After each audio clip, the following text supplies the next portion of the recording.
Hello বন্ধুরা, welcome back to my channel Motu Sengupta. তা আমরা যে গাড়ি নিয়ে বেরিয়ে গেলাম জঙ্গলের পথ দিয়ে ঘুরতে। তা আমি আর আমার দুই বাবা চললাম এই জঙ্গলের পথে। দেখো ঘুরতে ঘুরতে আমরা একটা জিনিস দেখতে পেলাম, যেখানে দেখে আমরা গাড়িটা থামিয়ে দিয়ে সামনে চলে গেলাম। কিন্তু ফাঁকা জঙ্গলের মাঝখানে এরকম যদি জিনিসটা দেখতে পাও তোমরা, কীরকম একটু আতঙ্ক লাগে বলো।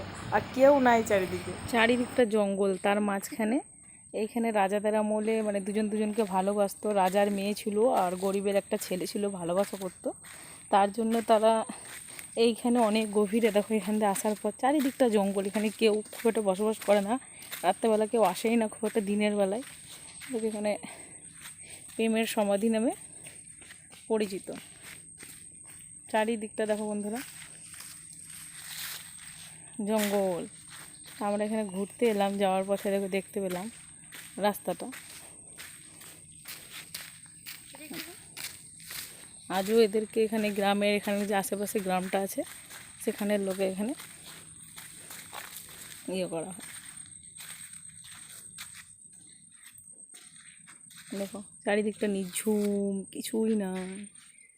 এই জঙ্গলের মাঝখানে যদি একটা গাড়িও খারাপ হয়ে যায় না, এখান থেকে নিয়ে যাওয়া খুব মুশকিল। দেখেছো বন্ধুরা, একটা কলও রয়েছে।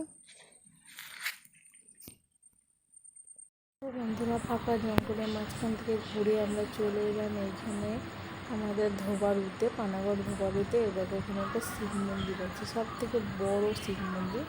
এই আমার দুই বাবা ঢুকে গেল। এখানে দেখো 12 ফুটের শিব।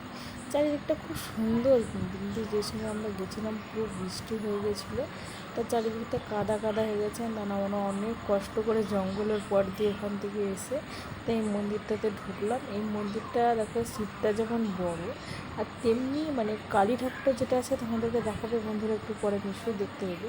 সেটা উইয়ের উপরে, উইয়ের ঢিপির উপরে কালী ঠাকুরটা। তা তোমরা এই ভিডিওটা কে কোথা থেকে দেখছো কমেন্ট করে জানিও। আমি যতটুকু পারলাম চেষ্টা করলাম পুরো ভিডিওটা দেওয়ার বন্ধুরা। তা তোমরা যদি ভিডিওটা যথেষ্ট কিন্তু তোলার চেষ্টা করি। চারিদিকটা বৃষ্টির আমরা পাগুলো কিন্তু খুব স্লিপও কাটছিল। দেখো তোমরা যদি কোনো দিন ঘুরতে আসো, এটা কিন্তু পানাগড়ের ধোবারুতে, ঠিক আছে? জঙ্গলের পথে রাস্তা দিয়ে যেতেই তোমরা এটা দেখতে পাবে। এ দেখো আমি তোমাদেরকে মা কালীটাও দেখাই। এখানে অনেক ধুমধাম করে কিন্তু পুজোও করা হয়। দেখো মায়ের মূর্তিটা, উইয়ের উপরে মায়ের মূর্তিটা। দেখো বন্ধুরা যতটা পারলাম তোমাদেরকে চেষ্টা করলাম সামনে থেকে দেখানো, কারণ ওখানে সাধু বাবা ঘুমিয়েছিল, ওনাকে ডিস্টার্ব করলে যে চেঁচামেচি করবে। তা আমরা এখান দিয়েই চলে গেলাম।